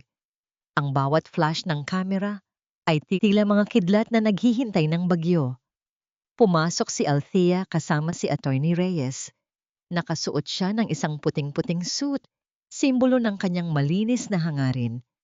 Sa isang sulok ng silid, nakita niya si Doña Verna na nakatago sa ilalim ng isang itim na belo, nanonood ng may mapang-uring tingin, naghihintay sa kanyang pagkawasak. Hindi nanginig ang boses ni Althea nang tumayo siya sa harap ng mikropono. Inilatag niya ang mga orihinal na blueprints ng kanyang ama. Mga papel na may petsa at lagda na hindi kayang pekein ng kahit sinong dalubhasa. Ipinakita niya ang bawat hakbang ng kanyang pananaliksik. Ang bawat gabing ginugol niya sa pagbuo ng software na ngayon ay kinukwestiyon. Ang Reyes Innovations ay hindi itinayo sa pagnanakaw, pahayag ni Althea. Ang kanyang boses ay umalingaw-ngaw sa buong silid ng may awtoridad. Itinayo ito sa pawis ng aking ama at sa katapatan ng mga taong naniniwala sa akin.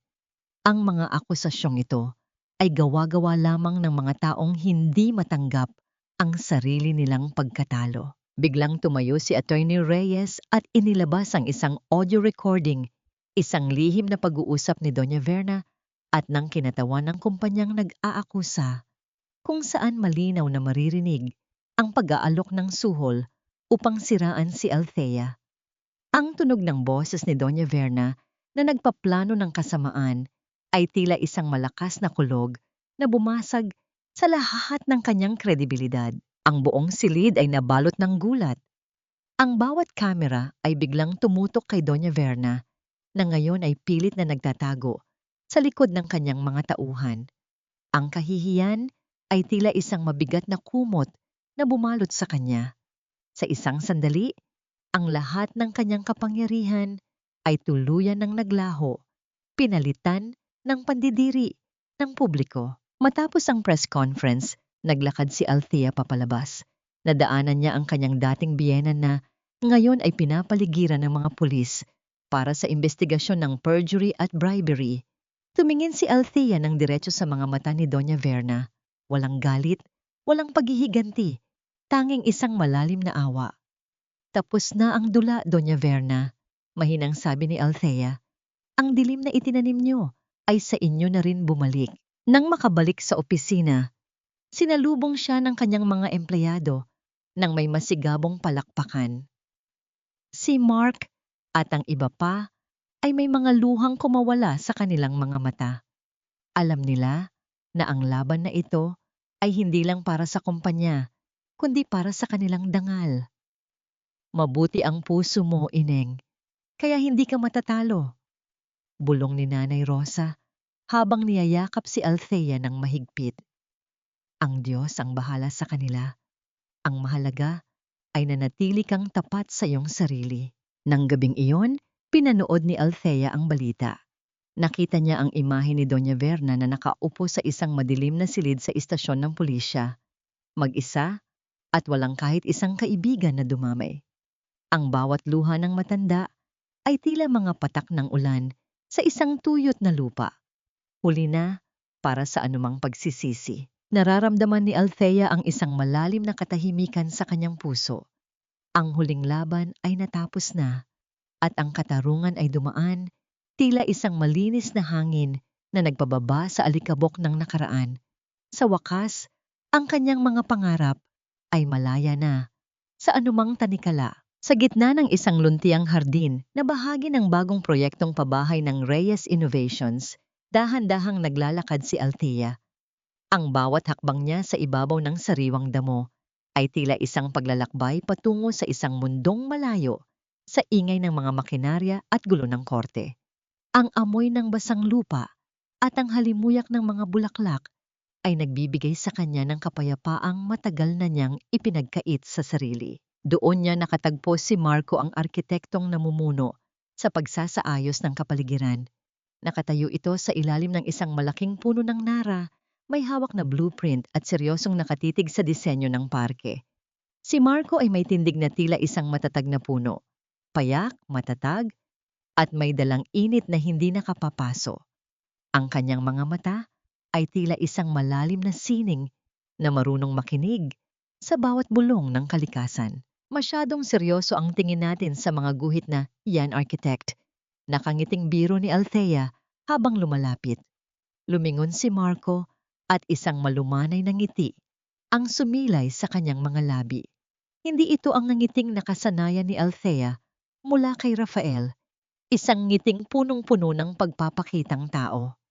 Ang ngiti ni Marco ay tila sikat ng araw sa madaling araw, banayad at totoo. Minsan, ang kagandahan ay nasa maliliit na detalye, Miss Althea. Sagot ni Marco. Ang kanyang boses ay tila isang malalim na himig na nakapagpapakalma sa kanyang puso. Gusto ko na ang bawat pamilyang titira dito ay makaramdam ng yakap mula sa kalikasan paglabas nila ng kanilang pinto. Katulad mo, gusto ko ring bumuo ng isang bagay na hihilom sa pagod ng mga tao. Sa loob ng maraming linggo, ang kanilang pagsasama ay lumalim sa gitna ng trabaho. Napapansin ni Marco ang bawat munting pagkilos ni Althea, ang paraan ng pag-aayos nito ng buhok kapag seryoso, at ang bahagyang pagngiti nito kapag nakakakita ng isang batang tumatawa. Sa kabila ng kanyang mga sugat, naramdaman ni Althea ang isang kakaibang seguridad sa piling ni Marco. Hindi siya kailangang magpanggap. Hindi niya kailangang maging isang anino. Isang hapon, habang sabay nilang sinusuri ang isang plano para sa playground, hindi sinasadyang nagdait ang kanilang mga kamay sa ibabaw ng mesa. Isang kakaibang pintig ang gumapang sa buong katawan ni Althea. Isang kuryenteng hindi nakasasakit, kundi tila isang mainit na haplos na nanggigising sa kanyang nananamlay na damdamin. Agad siyang napatingin kay Marco at nakita niyang hindi rin ito agad bumitaw. Ang mga mata ni Marco ay tila may sinasabing lihim na hindi pa kayang bigkasin ng bibig. "Sorry, Althea," bulong ni Marco. Ang kanyang mga daliri ay dahan-dahang lumayo, ngunit nanatiling malapit. Ang distansya sa pagitan nila ay tila napuno ng isang matamis na tensyon na nakapagpapabilis ng kanyang paghinga. Masyado lang akong nadala sa ganda ng plano. Nang makauwi si Althea, hindi niya mapigilang mapangiti habang inaalala ang sandaling iyon. Ang bawat tibok ng kanyang puso ay tila isang awit ng pag-asa. Napansin ito ni Nanay Rosa habang naghahanda ng hapunan. "Ineng, ang mga mata mo ay tila may dalang bagong bituin ngayon," pansin ni Nanay Rosa habang may halong pangungutya sa kanyang tinig. Hindi lahat ng lalaki ay katulad ni Rafael. May mga tao talagang dumarating para ipaalala sa atin na karapat-dapat tayong mahalin ng walang kapalit. "Nay naman, trabaho lang po yun," sagot ni Althea. Bagaman ang kanyang namumulang pisngi ay nagsasabi ng ibang katotohanan. "Ang trabaho ay hindi nagpapakulay ng pisngi, Althea. Ang pag-ibig ang gumagawa niyon," sagot ng matanda bago lumabas ng silid ng may ngiti. Pagkalipas ng ilang araw, matapos ang kanilang huling pulong para sa linggong iyon, dahan-dahang lumapit si Marco kay Althea. Ang araw ay unti-unti nang lumulubog, nagbibigay ng isang kulay kahel na liwanag sa paligid. "Althea, may itatanong sana ako," panimula ni Marco. Ang kanyang boses ay may halong kaba na bihira niyang ipakita. "Gusto mo bang mag-coffee muna? Sa labas ng trabaho, gusto lang kitang makausap ng mas personal." Naramdaman ni Althea ang mabilis na pintig ng kanyang puso. Tumingin siya sa mga mata ni Marco at nakita niya ang isang katapatang matagal na niyang hindi nararamdaman mula sa kahit kanino. Isang malalim na hininga ang pinakawalan niya bago dahan-dahang tumango. "Sige Marco, I'd love to," sagot niya. Naupo sila sa isang maliit na cafe na nababalot ng katahimikan. Sa gitna ng amoy ng bagong giling na kape at ang malambot na tugtog ng musika, tila bumagal ang oras. Marco leaned in slightly, his gaze focused on her in a way that made Althea feel truly seen for the first time in years. "May kwento ba sa likod ng mga mata mo, Althea?" tanong ni Marco nang may malalim na pag-aalala at paghanga. "Dahil sa bawat ngiti mo, nakikita ko ang isang pusong maraming pinagdaanan, pero nananatiling matatag. Gusto kong malaman ang bawat pahina ng kwento mo kung hahayaan mo ako." Ang bawat salita ni Marco ay tila isang banayad na haplos sa kanyang mga lumang sugat. Isang kakaibang pakiramdam ng kilig at takot ang naghalo-halo sa kanyang dibdib. Sa gitna ng katahimikang yon, naramdaman ni Althea na ang pintuan ng kanyang puso na matagal na niyang ipininid ay dahan-dahan nang bumubukas para sa isang bagong bukas. Ang gabi ay tila isang malambot na pelus na bumabalot sa munting balkonahe ng bahay ni Althea. Ang tanging maririnig ay ang marahang kaluskos ng mga dahon ng puno ng manga sa bakuran na tila bumubulong ng mga lihim Sa hanging amoy sampaguita, sa tapat niya, nakaupo si Marco. Ang liwanag mula sa isang lampara ay nagbibigay ng mainit na anino sa kanyang mukha na lalong nagpatingkad sa lalim ng kanyang pakikinig. Sa kauna-unahang pagkakataon, binuksan ni Althea ang mga pintuan ng kanyang nakaraan na matagal na niyang ikinandado. Ikinuwento niya ang 12 taon ng pagiging isang anino sa mansyon ng mga Villanueva.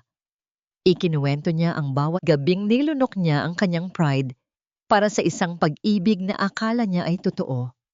Ang bawat disenyo at patent na ninakaw mula sa kanyang talino at ang bawat masakit na salitang binitawan ni Doña Verna na tila mga latay sa kanyang kaluluwa. Akala ko noon, Marco, iyon na ang kapalaran ko, may nang sabi ni Althea. Ang kanyang boses ay bahagyang nanginig habang pinaglalaroan ang dulo ng kanyang tsa. Akala ko, kailangan kong magdusa para lang maging karapat-dapat sa pagmamahal. I gave everything until there was nothing left of me. Hindi sumabat si Marco. Hinayaan niya ang bawat salita ni Althea na umalingaw-ngaw sa katahimikan ng gabi. Nang matapos ang dalaga, dahan-dahang iniabot ni Marco ang kanyang kamay at hinawakan ang nanginginig na mga daliri ni Althea. Ang init ng kanyang palad ay tila isang gamot na dahan-dahang humihilom sa mga sugat na hindi nakikita. Salamat sa pagtitiwala, Althea. Bulong ni Marco. Ang kanyang mga mata ay puno ng isang uri ng paghanga na hindi kailanman naramdaman ni Althea mula kay Rafael. Hindi kita hahayaang masaktan muli. Ang bawat sugat mo ay bahagi ng kung gaano ka katatag ngayon, pero hindi mo na kailangang dumaan doon nang mag-isa.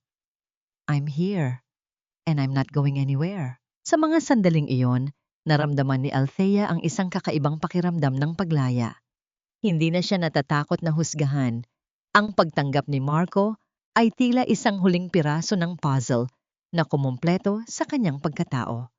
Napagtanto niya na ang pinakamahirap na bahagi ng kanyang paglalakbay ay hindi ang pagpapatawad sa mga Villanueva, kundi ang pagpapatawad sa kanyang sarili dahil pinayagan niyang masaktan siya ng ganoon katagal. Kinabukasan sa Reyes Innovations, tila ang buong opisina ay nakikiramdam sa bagong aura ni Althea. Kay Mark at ang iba pang mga empleyado ay napansin ang masiglang tawa ng kanilang boss. Nang bumisita si Marco sa opisina, dala ang ilang mga plano para sa susunod na project. Sinalubong siya ng mga makahulugang tingin ng mga staff. Ramdam ni Althea ang suporta at katuwaan ng kanyang mga empleyado na turing na rin niyang pamilya. Isang gabi, matapos ang isang mahabang araw ng trabaho, nanatili silang dalawa ni Marco sa loob ng conference room. Ang tanging liwanag ay mula sa buwan na sumisilip sa malaking bintana. Naupo sila sa sofa sa sulok ng silid. Dahan-dahang inakay ni Marco si Althea at pinalapit sa kanya. Ipinatong ni Althea ang kanyang ulo sa balikat ni Marco. Dinarama ang matatag at mabagal na tibok ng puso ng lalaki. Nararamdaman ni Althea ang init ng hininga ni Marco sa kanyang buhok habang ang braso nito ay nakayakap ng protektado sa kanyang balikat. Sa katahimikang iyon, walang kailangan pang sabihin. Ang bawat buntong hininga nila ay tila isang pangako ng kapayapaan. Isang matamis na kilig ang gumapang sa buong katawan ni Althea. Isang pakiramdam na dalisay at ligtas. Sa kalagitnaan ng kanilang katahimikan, tumunog ang phone ni Althea. Isang mensahe mula kay Attorney Reyes ang lumitaw. Nalaman niya na si Doña Verna ay dinala sa ospital dahil sa malubhang sakit at si Rafael ay hirap na hirap ngayon sa pag-aalaga sa ina habang nagtatrabaho bilang isang ordinaryong ahente sa isang maliit na kumpanya. Huminga ng malalim si Althea. Sa nakaraan, baka naramdaman niya ang galit o kaya ay ang pagnanais na makita silang nagdurusa. Pero ngayon, habang nakasandal sa piling ni Marco, tanging isang malalim na kapayapaan ang nananatili sa kanyang puso. Ang laso ng puot ay tuluyan na ngang nahigop ng panahon at ng bagong pag-ibig. Handa ka na ba sa isang buhay na puno ng kapayapaan at pagmamahal? Althea, mahinang tanong ni Marco, habang marahang hinahaplos ang kanyang buhok. Tumingala si Althea at sinalubong ang mga mata ni Marco. Isang rurok ng kaligayahan ang bumalot sa kanya, isang damdaming hindi niya akalaing mararanasan pa niya sa buhay na ito. Dahan-dahan siyang tumango, ang kanyang mga mata ay nagniningning sa ilalim ng liwanag ng buwan. Handa na ako, Marco. Higit pa sa kahapon, sagot niya. Tumayo si Althea at lumapit sa litrato ng kanyang ama bago sila umalis ng opisina. Isang huling girot ng pangungulila ang dumaan sa kanyang puso, ngunit agad itong napalitan ng pasasalamat. Isang girot na tila isang huling patak ng ulan bago ang tuluyang pagsikat ng araw. Salamat, Papa. Masaya na ako. Bulong niya sa hangin. Paglabas nila ng gusali, magkahawak kamay nilang hinarap ang malamig na simoy ng gabi. Ang bawat hakbang ni Althea ay may dalang katiyakan. Ang anino ng nakaraan ay tuluyan na ngang naglaho at sa harap niya ay isang bukas na puno ng liwanag na hindi na kailanman muling magdidilim. Isang taon na ang mabilis na lumipas mula nang gumuho ang pader ng mga Villanueva at muling itayo ni Althea ang kanyang sariling mundo mula sa mga guho. Ang bawat umaga sa loob ng gusali ng Reyes Innovations ay punong-puno na ngayon ng isang masiglang enerhiya. Hindi ang tensyong dulot ng takot, kundi ang sigla ng mga taong nagtatrabaho ng may dignidad at layunin. Ang bawat pasilyo ay maririnig ang mahinhin na usapan at ang tunog ng mga yabag ng mga taong masayang bumabati sa isa't isa. Naging isa sa pinakamabilis na lumagong kumpanya sa bansa, ang Reyes Innovations. Ngunit higit sa mga numero at kontrata, ang kumpanyang ito ay kinilala dahil sa puso nito. Si Althea ay hindi lamang isang boss. Siya ay naging isang inspirasyon, isang leader na marunong makinig sa bawat hinaing ng kanyang mga empleyado. Sa kanyang opisina, wala nang mga aninong nagtatago ng kanyang talino. Ang bawat tagumpay ay may kaukulang pagkilala at ang bawat pangalan ay binibigyang halaga. Sa kabila ng kanyang tagumpay, hindi nakalimutan ni Althea ang kanyang nakaraan. Nabalitaan niya mula kay Attorney Reyes ang balitang pumanaw na si Doña Verna dahil sa komplikasyon ng kanyang sakit. Isang malungkot at tahimik na libing ang naganap. Malayo sa karangyaan na dati ay ipinagmamalaki ng matanda.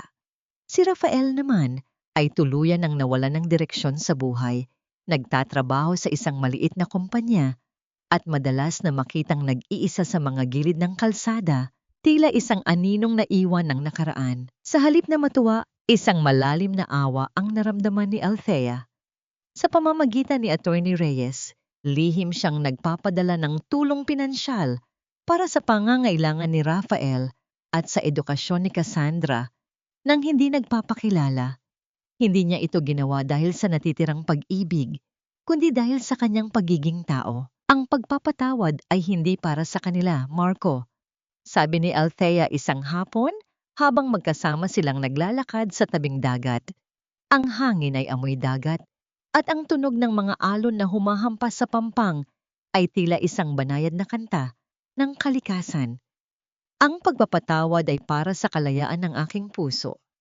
Ngayon, wala na akong bitbit na kahit anong bigat mula sa nakaraan. Ngumiti si Marco at mas lalong hinigpitan ang hawak sa kamay ni Althea.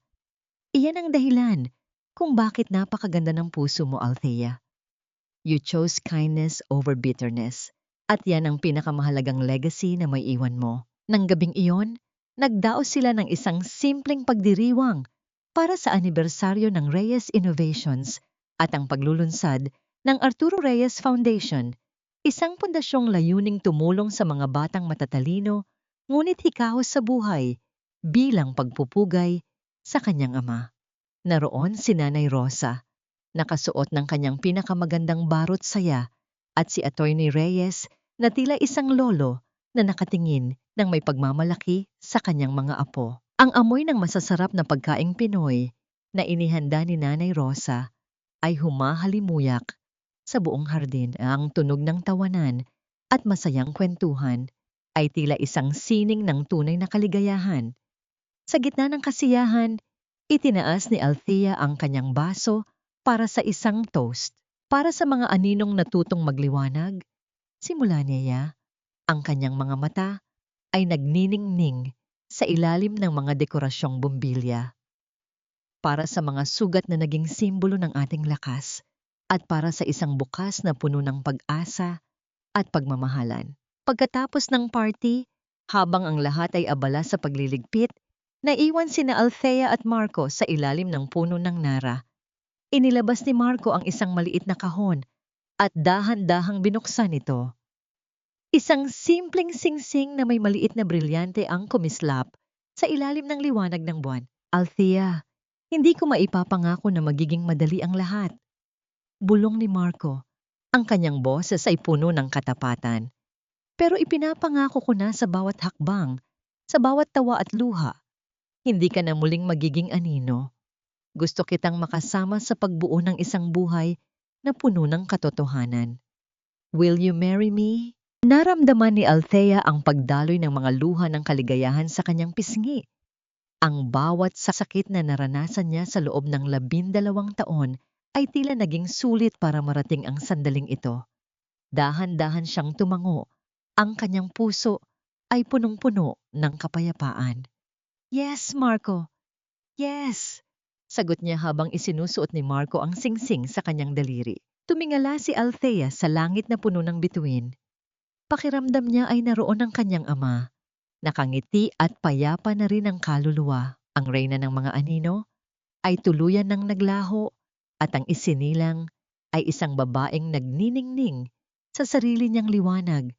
May hawak na pag-asa at handang magmahal ng buo at totoo. Ang bawat buntong hininga ng hangin ay tila isang pagbabasbas sa kanilang dalawa. Sa wakas, ang kwento ng sakit at pagtataksil ay natapos na, pinalitan ng isang bagong kabanata ng kapayapaan at walang hanggang pasasalamat. Sa paglipas ng mga taon, ang bawat pagsikat ng araw sa malawak na bintana ng tahanan nina Althea at Marco ay tila isang banal na paalala ng kagandahan ng muling pagkabuhay. Wala na ang mabigat na pakiramdam ng paninikip ng dibdib sa bawat paggising. Wala na ang takot na baka may maling masabi o maling magawa. Ang bawat umaga ay amoy kape, amoy bagong luto na pandesal ni Nanay Rosa. At higit sa lahat, puno ng init ng yakap ni Marco na tila isang kuta na hindi kailanman matitibag. Nahanap na ba ni Althea ang tunay na kapatawaran? Ang sagot ay nakasulat sa bawat tahimik na gabi ng kanyang buhay. Pinatawad niya ang kanyang sarili dahil sa pagpayag na maging anino sa loob ng 12 taon. Pinatawad niya si Rafael at si Doña Verna, hindi dahil naging karapat-dapat sila sa kanyang awa, kundi dahil ayaw na niyang maging bilanggo ng puot. Ang lihim niyang pagtulong sa mga natirang Villanueva ay hindi isang paraan ng pagyayabang, kundi isang patunay na ang kanyang puso ay malaya na sa anumang tanikala ng galit. Ang pagpapatawad ay hindi ang paglimot sa sugat, kundi ang pagpili na hindi nahayaang diktahan ng sugat na yon ang kanyang kinabukasan. Ang kapayapaan ay hindi na isang pangarap na abot-tanaw para kay Althea. Ito na ang kanyang realidad. Nahanap niya ang kapayapaan sa bawat tagumpay ng Reyes Innovations, sa bawat batang nakapag-aaral dahil sa pundasyon ng kanyang ama, at sa bawat sulyap ni Marco na nagsasabing sapat na siya. Ang kanyang buhay ay hindi na isang dula ng pagtitiis, kundi isang sining ng paglago. Ang bawat hapdi ng nakaraan ay tila naging pataba sa lupa, kung saan ngayon ay namumukadkad ang isang masaganang buhay. Ang aral na iniwan ng kanyang kwento ay mananatiling nakaukit sa puso ng bawat nakinig. Ang tunay na yaman ay hindi nasusukat sa ginto o sa laki ng isang kumpanya, kundi sa dangal, pagmamahal, at kapayapaan sa puso. Ang pagiging martir sa ngalan ng maling pag-ibig ay hindi isang kabayanihan, kundi isang pagkukulang sa sarili. Ang tunay na lakas ay ang pagtayo para sa sariling halaga at ang pagkakaroon ng tapang na bawiin ang liwanag na pilit na kinukuha ng iba. Ang dangal ay mas mahalaga kaysa sa anumang korona at ang kapayapaan ay ang pinakamagandang hiyas na maaring isuot ng isang tao. Habang nakatitig si Althea sa kwintas na may 4 na dahon ng clover, nadarama niya ang banayad na simoy ng hangin. Ang reyna ng mga anino ay nahanap na ang kanyang trono sa gitna ng liwanag. Hindi na siya kailangang magtago, hindi na siya kailangang manahimik. Ang bawat buntong hininga niya ngayon ay isang himig ng pasasalamat, isang awit ng tagumpay na umalingaw-ngaw mula sa dilim patungo sa isang walang hanggang umaga.